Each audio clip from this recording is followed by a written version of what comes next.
Seperti banyak keluarga masa kini di kota besar, Bambang Sumario dan keluarganya manfaatkan energi listrik untuk berbagai kegiatan sehari-hari. Namun berbeda dengan banyak keluarga lainnya, Bambang tak bergantung pada pasokan listrik dari PLN. 2 tahun sudah keluarga ini berkomitmen manfaatkan tenaga surya sebagai sumber energi alternatif. Caranya dengan menggunakan sistem fotovoltaik atau aplikasi panel surya untuk mengolah energi matahari menjadi energi listrik. Hasilnya di siang hari, panel yang terpasang di atap mampu mengaliri dan mencukupi hampir 100% kebutuhan listrik di rumah ini. Cara kerja sistem pembangkit listrik tenaga surya dengan panel fotovoltaik kurang lebih seperti ini. Panel menyerap sinar matahari. Lalu, inverter di dalamnya mengubah arus direct current atau DC menjadi alternating current atau AC. Arus kemudian disebar ke berbagai peralatan listrik di rumah. Ada 35 unit fotovoltaik berukuran 1,6 kali 1 meter terpasang di atap rumah Bambang. Masing-masing panel mampu menghasilkan daya 250 watt. Dengan kata lain, dalam sehari total listrik yang dihasilkan mencapai 8.750 watt. Jumlah ini melebihi kebutuhan daya listrik rumah Bambang, yaitu 4.400 watt. Kelebihan listrik disalurkan kepada PLN. Listrik yang tersalur ke PLN ini akan dihitung dengan sistem tertentu untuk nantinya didapatkan jumlah kompensasi pemotongan biaya listrik per bulan.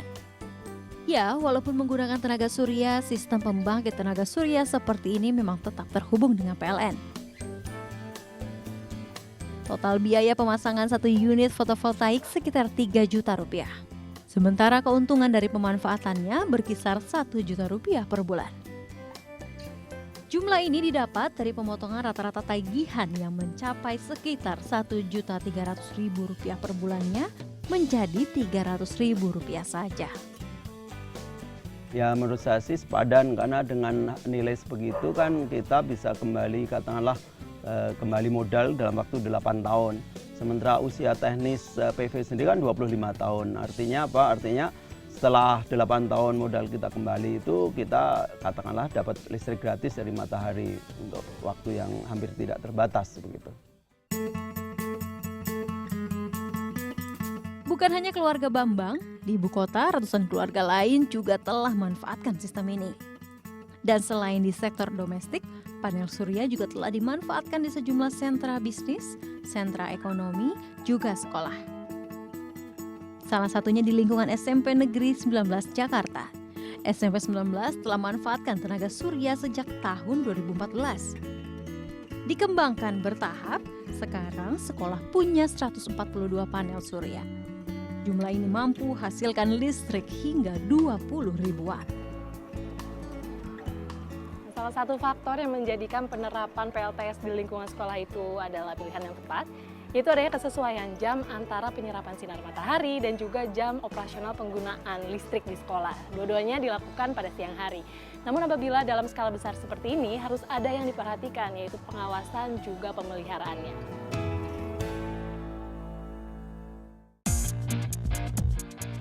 Pembangkit listrik tenaga surya atau PLTS masuk dalam energi terbarukan, di mana energi yang diolah bersumber dari energi yang secara alami tidak akan habis. Selain menjanjikan, PLTS juga berpotensi mengurangi pemanasan global karena ramah lingkungan. Manfaat lainnya, PLTS tidak memancarkan emisi karbon yang berpengaruh pada perubahan iklim. Dan PLTS tidak berdampak polusi suara.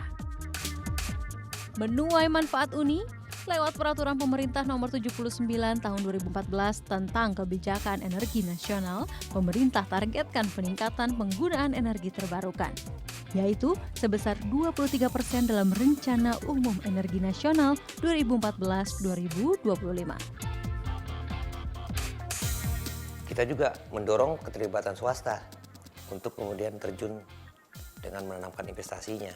Tentu saja kita menyediakan berbagai insentif untuk yang namanya pengusaha kan harus diberi untung, dan itu yang kemudian kita sekarang upayakan agar iklim kondusif yang kita harapkan itu terjadi di pembangkit tenaga surya juga. Potensi energi surya di tanah air sangat besar, namun kenyataannya pemanfaatannya masih belum maksimal. Kendala diantaranya meliputi pengetahuan, teknologi, juga peran serta dan komitmen banyak pihak termasuk pemerintah. Jadi kalau bicara potensi, itu tergantung juga tadi kembali kepada rencana dan komitmen. Kita harus punya tahapan pengembangan untuk menuju nanti akhirnya kita bisa memproduksi sendiri. Seandainya pun harus impor, mungkin yang kita impor itu tinggal 15% atau 10%. Sebagai refleksi, kesadaran dan konsistensi pemanfaatan tenaga surya telah berjalan di sejumlah negara maju. Salah satunya di Jerman. Saat ini, Jerman merupakan negara dengan pengguna pembangkit listrik tenaga surya terbesar di dunia. Masih terus dimaksimalkan pemerintah, negara ini targetkan pembangkit listrik tenaga surya dapat mensuplai minimal 80% kebutuhan listrik dalam negeri di tahun 2050 mendatang. Tim Liputan melaporkan untuk NET.